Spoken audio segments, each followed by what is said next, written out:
Rebel Yell Podcast, Trib Live High School Sports Network, as we have begun October football. It is different.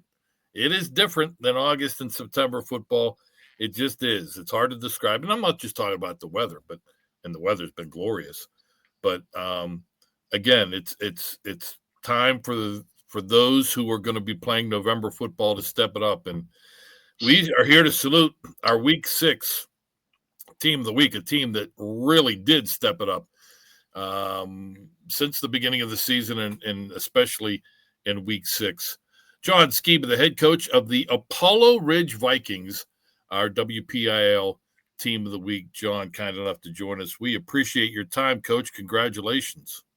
Thank you. I appreciate it. I'm glad to be here. 15 years. This is your 15th season, right? Yep, absolutely. Does it seem like it's been 15 years? I don't know that little patch on your face was. No, it was not that way. It was not that color when I got here. I know that. But it's definitely, it's gone fast. It seems like 15 is just, I don't know. It's crazy. Yours is a program where it's a program known for being physical, for no matter what the record, putting up a fight. There are probably times in your last 15 years you would disagree with that, but I think generally from an outsider standpoint, that's the perception, and it's not a bad one to have. No. It has not been smooth sailing. It's been up and down throughout your tenure, but the good times have been good. We've talked to you in the past. What keeps you going now? 15 years. It's a long time nowadays for a head coach, and it ups and downs, kind of like life. But what continues to motivate you? I think it's just the building part, up and down. Like you're saying, like we're a small AA school. We're going to get classes up and down. We're going to have some classes that are very talented, some classes that aren't, and they're just going to fight and scrap. But it's the up and down. It's the building of it. It's awesome. That's the fun part. Watching these kids have success this year after having a hard time last year is just huge to watch. The transformation last night was massive. That is a massive step we took last night, beating a quality Steel Valley program that's so good year in and year out. And I thought that was the kind of that brought us back around. I think they woke up last night and said, wow, we just did something massive on our home field on homecoming. So, because I was not very happy with my homecoming committee, decided to schedule Steel Valley to come to Owens for homecoming. So, but yeah, it turned out in our favor. So I'll take it. Yep. Whatever extra juice you can get, even though sometimes that juice is more of a distraction than anything else. I want to talk about the game. I want to talk about this year's team, and as you mentioned, the great turnaround that they are enjoying. You touched on something though about roster size that I want to touch on, because that's kind of a hot button topic around the district. We're seeing school districts not being able to field teams. I mean, I've been doing this a long time, and back in the day, around when you first started, that was kind of unheard of. And the smaller schools, you kind of understand. I said in my podcast the other day, maybe it's time for some school districts to think about co-ops or, doing whatever, because you can't start a season with a roster of 20 and think that you're going to last, because attrition happens. But the bigger schools, we're seeing now bigger schools that are having trouble competing. As a coach, as a longtime coach, how bothersome is that? And are there any clear-cut answers? I don't think there's any clear-cut answers to it, because to me, it's up and down. I have the biggest roster I've ever had. I had 53 on my roster this year. Wow. We've never been 50. Now, it cut down after camp to mid-40s, but, I mean, we're still high numbers. Like years past, I remember, I want to say 6 years ago, we had 20-some kids on the team, and we couldn't hardly go against each other. But now we've built it back up. I don't know if there is a clear-cut answer right now. And I know that teams are struggling. I know it's hard to get a balance. The competitive balance is tough. I obviously understand that. And, I mean, we've been in the same position as some of those teams as well. So it's nothing. I don't know what you can do. I don't know what. And obviously there's haves and have-nots. And I know I've talked to my buddy from Gallatin, Pine Richland guys. I coached out there. I coached those guys. I talked to some of those guys, and we go back to there are the haves, the have-nots, and we go back and forth to that debate. But it is what it is. At the end of the night, I don't know what you're going to do about it. I'm sure we're going to go in another wave here of we'll have good numbers and it will drop. My issue was I had a massive freshman class, so that's the best thing for me this year. That's why we're the way we are. So, I only have 6 seniors again. I mean, I look at it. It seems as they get older, if they're not playing right away, it's not going to stick around. And you look at it everywhere. That's college football. That's there. If I'm not playing, I'm leaving. So that's kind of what we get to a little bit. Danny Holzer, he's the athletic director at Upper St. Clair, also the boys basketball coach. He calls those those players program players, kids who are there first day freshman year of practice, and they got to wait, whether it be someone really good ahead of them or whatever the case may be, but they don't give up. They keep fighting, and then more times than not, they do something magical in their senior year that makes it all worth it. I agree totally. I mean, I look at my quarterback. He wasn't starting 2 weeks ago. We made a change, and we went back to a different kid, Chris Daly, and then all of a sudden Chris breaks the collarbone, and he has to step back into a role that he had, and he didn't flinch. That's the thing I loved about him. He didn't take it personal. He didn't do anything. He just went about his business, and now he's back in there. And what he did last night, leading us down the field, those are things. He's a program kid. He's been here forever. He's battled through, and he got another opportunity and took a massive step forward last night and led us down the field. So big kudos to him. That's a great point. Chris Harlan, my colleague at Trib HSSN, and I were talking, and he ran down a bunch of scores, like 10 scores. And I said, all right, well, some of those teams that won, these were football scores. I could tell this was a while ago because these are teams that are now struggling. And he said these are just a bunch of scores he looked up from 1985. Okay. And again, 9 out of 10 scores that he ran down were blowouts. So there is the haves and the have-nots. But, man, I tell you what, the victory you guys had last night, man, nobody knows what's going to happen with the Vikings the rest of this regular season and hopefully into the postseason. It could be a magical run, and that was just a step. But even if it doesn't work out to what you and the Vikings would like to see happen, that is a memory that will be etched in everybody's minds. It was such a magical win, and gosh darn it, that's freaking high school football.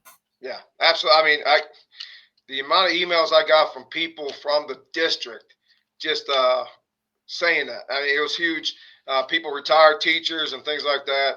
On homecoming night at your field, that last drive, our defense playing lights out all night. I mean, if you look at the stats, the craziest stat is they had 2 first downs, and that's all they got on us last night, and that's huge for us. I mean, we don't play defense like that here. We haven't played defense like that here. We were averaging 36 points last year giving up, and we were giving up a total. And I remember playing these guys last year down at their place, and I think within the first 4 plays, they had 4 touchdowns. It was bam, bam, bam, and we were out. And this year I said, my God, if we just stop them on the first play, I'll be happy. But that's just – we played they really worked hard last night, and they played their tails off, and they played discipline, and they really bought in. Coach Alonka, my defense coordinator, has done a great job of putting them in places to be successful by their talents, and it's been huge. But, yeah, last night was huge. It is the last time memory.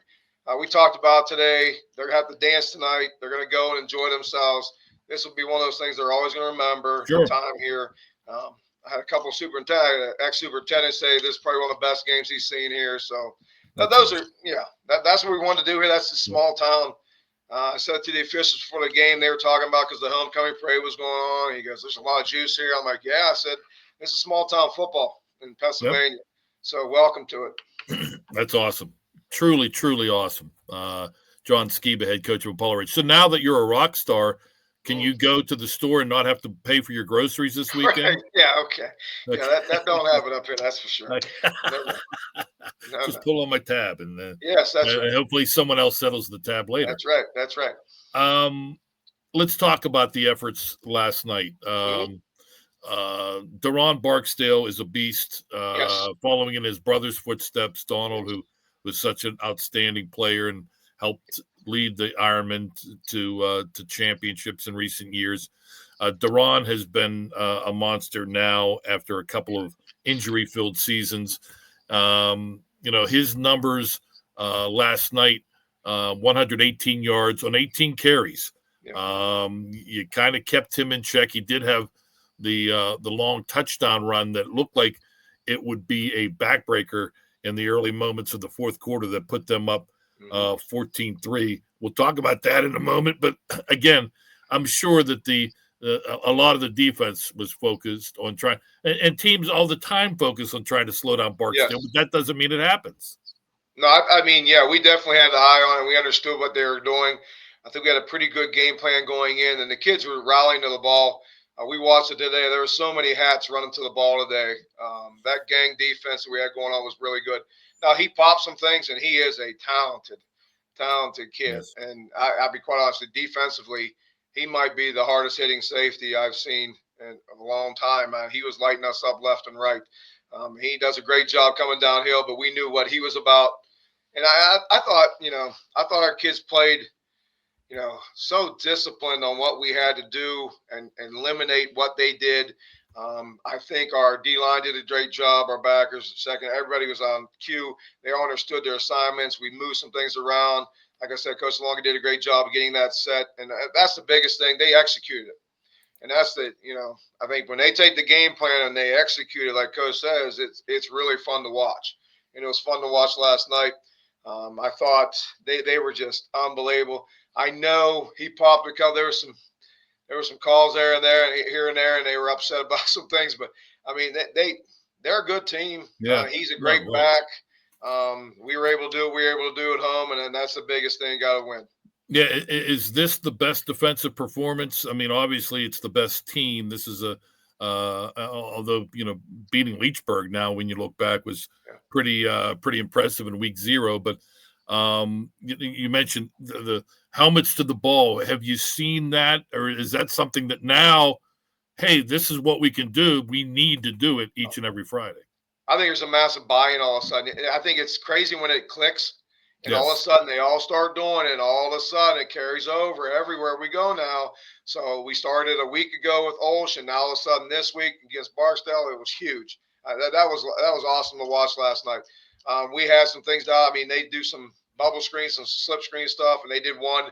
And we had 7 hats there before he can even get moving. He tried to reverse fill, and we were there. I mean, those are the kinds of things that, my God, they're taking it. They're getting it, and they're understanding it, and they're executing it at a high level. And that when that stuff starts to click, it's fun to watch, especially when you're coaching it. Let's flip to the other side of the ball. Kind of quiet offensively for the first 3 quarters. Only 3 points. You guys go into the fourth quarter trailing 7-3. Duran, with the big 48-yard run, puts them up 14-3. And let's be honest, for most teams, especially one that it's trying to shake off a tough season a year ago and build its own successful identity, I don't think that too many people would have blinked if Steel Valley would have ended up pulling away. Just talk about the 2 touchdown drives, the 2 touchdowns that allowed you guys to score the 14 points and cap off an 18-14 thriller. Yeah, I thought it's kind of funny. I think Alex plays better in those settings. We've done this a couple of years now with him, where when we spread the field out, he gets a little bit better. He uses his legs a lot too. He scrambled a lot on those things. He pushed the ball down the field. He was hitting things quick and a little bit more decisive when we spread the field out. I think it relaxes him a little bit when we're a little bit more up-tempo moving. I think he doesn't get a chance to think about things much, so he just plays. And I think that's huge for him. I thought he did a great job handling the ball. He had a bad turnover in the first drive on offense. We marched the field at the very beginning of the game, and he had a bad decision. And after that, though, he was locked in. It was really good. That drive, though, was a great drive to come down the field, get the points, and then that kind of just snowballed everything for us. We got the 7 points. We went for 2, cut to 14-11 just to make sure we can kick a field goal if we needed to get it. And then our defense went out, and then we kicked another onside kick and got it, but then we didn't do anything with it. We kind of sputtered around. Then the defense held, and we had 2 minutes on the clock. We looked at today, no timeouts, 2 minutes on the clock, started the ball at the 11-yard line. And we just went down the field, clocking the ball, moving it out of bounds. He was very accurate, very decisive in his decisions, and I thought that was just huge. Alex did a great job of controlling himself and working his tail off. He was exhausted by the time he got done. Then, that last one, I mean, we have 10 seconds on the clock, and we're deciding, do we kick it now? And then we go, well, we can take one more shot. And then you're trying to tell the kid, hey, you can't take a sack. Right. And you got to make sure the ball gets to us so we have time. And he starts scrambling. It's one of those, no. Oh, yeah, that's right. Touchdown. All right. Yeah. I mean, everyone was yelling. You could hear people in the stands. I mean, it's crazy. A lot of videos were coming out. You can hear people, throw it away. Yeah. Good times, good times. So there was no time left when he hit the touchdown? Or there was 1.6. Okay. Wow. And excellent. We kicked another outside kicking. And he said, he probably came up and said, Coach, I had it. Don't worry. Exactly. His face coming to the sideline was priceless. I mean, he was so excited that he actually got that one called off. So I was like, it was big for him. I was happy for him.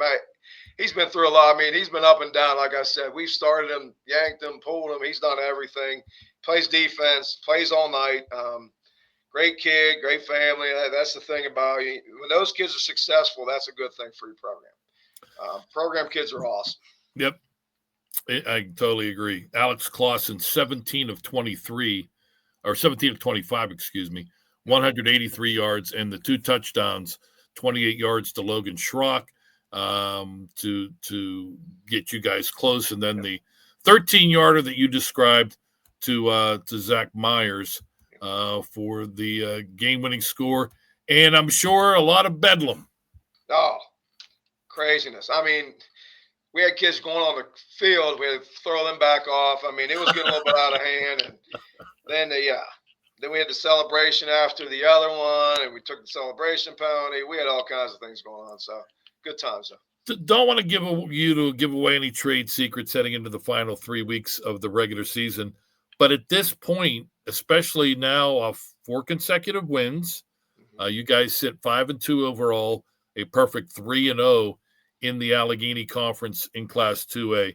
4 straight wins, the uber emotional victory over highly ranked Steel is the latest win that gives you a chance at the conference championship. Do you feel now that this team, obviously confidence is going to be through the roof and should be, but do you think this team has found its true identity? Yes. Defensively, yes, absolutely. Offensively, we're mixing and matching pieces a lot just to manufacture. We don't have a set tailback. I move a lot of guys in and out. We don't have a set on offensive sets. We do some single wing stuff with Jaden McCray. We'll do everything, trying to manufacture anything. So we'll try to find what's clicking. But I think defensively, the identity has been set. And I think they're going to be the one that carries us moving forward right now. That defensive mindset that they have right now, it's going to be the anchor point for us. And then we're going to figure out what we can do offensively. But, yeah, I think the identity has definitely been established. I mean, even when you're talking about us just at Apollo-Ridge, like what we're supposed to be in the past and what people's perception is, I appreciate that perception because that's what we want to be. People, we want to be hard-nosed. We want to be that kind of physical team. We want people to understand that's who we are. So, that's our identity moving forward. I've been telling my kids that for all year, that they have it in them, that they're there, that they have the ability. Just lock it in. I mean, early in the year, we were struggling because we turned the ball over. I think we're averaging 4 turnovers a game. So I said, you eliminate some of this stuff, you're going to be a pretty good team, and that's what happened. One more home game in the regular season. You'd like to say, hope that there's 2 more home games up your sleeve, but you end the regular season with a home game against Ligonier Valley. Yes. In 2 weeks, you take on the defending champion, South Park, and the Eagles are struggling a little bit, but they'll be home, so that won't be easy. But the big one, you always worry about teenagers. You can preach, but it's hard for them to focus when big games are down the road. Well, the big game after the emotional victory over Steel Valley, there's another big game coming up. you head to Glassport on Friday. We'll have it on Trib HSSN, one of our marquee matchups, Apollo-Ridge at South Allegheny. Gladiators are cooking with fire, my friend. Mm-hmm. I mean, they're very good. I mean, we had them here last year, and we had a nice big lead on them at halftime, and then we kind of slipped it, gave it up again at the second half. Didn't play very well, but we know how good they are. I appreciate the way they play football as well, because they are, they bring a physicality. They have that about them. They're coached well, extremely well coached, and I know that. And I just enjoy watching them. I've had some. We fought them on a couple games on some of the films that we have, so it's fun to watch them because I appreciate what they do. Obviously, we know what it is. I think the fortunate part is they came and saw us last night, and I get to go see them today. Yeah. So that's the fun part too. I know last week, getting ready for this Steel Valley game, we were coming off a Saturday night game at Olsh, so we knew we had a short week. We had to make a quick turnaround, so I'm hoping maybe that helps us a little bit. They've got to make the quick turnaround now, so we'll see. I mean, it's great back and forth. It's going to be good football. I know the kids were excited today just talking about it. You could see that they are focused and they're excited about what's coming up. So Coach Hanson's done a great job there at South Allegheny, and it is their homecoming next Friday night against you guys. So there you go. You can turn that table around. Exactly. That's right. That's right. I'll let you go. Yep. One more thing. You had alluded to it. 2023, or excuse me, 2024. Well, 2023 wasn't a walk in the park either, but 2024, 1-5 in the Allegheny Conference, 1-8 overall, and here we are, less than a year later, talking about a possible conference championship. Did you foresee this coming prior to this season? And was there an aha moment during this season thus far that you were like, I think we might have something here? I mean, I know last year was a struggle on the 1-8 and whatever. I mean, not getting to win till the last week of the season was not easy to take all year. But you could see the makings of what we had because we knew what we had coming back. We had that. The kids had played a lot of football, and there's a lot of young kids that got to play a lot of football, so we knew we had that going. So coming into it and then having the big win over Leechburg, the rival Leechburg team that's very, very good running the ball. We stifled them early. I was like, oh, well, we have a chance. And then we stubbed our toe for 2 weeks, turned the ball over, struggled a little bit, get back on track. And then I guess Shady Side game after we got that win and we battled again and we showed it because I didn't know what we'd have there. And then we went to Olsh on a Saturday night, which isn't easy to do. Nope. Out of rhythm, we got that one. I was like, all right, well, let's see what happens this Friday. And things have worked out. I don't know if we ever had an aha moment this year, but I just – you could see their confidence start to build, and that was the key. I think they needed some positivity about playing and having some achievement, getting things done, and they did it. We've come back numerous times now. Leechburg game, Shayside game, we've made comebacks. Now Steel Valley. We've made comebacks late in games. So we have the ability because our defense keeps us in it. So That's the biggest thing. And, we're gonna throw it out there on Friday night and see what happens. A lot of big games. Week 7 around the WPIAL. There are a lot of showdowns with conference, the top with first place in the conference, various conferences up for grabs. One of them is in the Allegheny Conference in Class 2A. We'll have it on HSSN. Apollo-Ridge at South Allegheny. John, big fan. Congratulations. You continue to do a wonderful job up in the hinterlands of Apollo, PA. Continued success. Good luck on Friday. Thank you very much. John Skiba, head coach of the Apollo-Ridge Vikings, our WPIAL Week 6 Team of the Week. We thank John for joining us. Thanks to our producer, Chris Lackner. I'm Don Rebel. Thank you for joining us. Rebel Yell Podcast, Trib Live, High School Sports Network.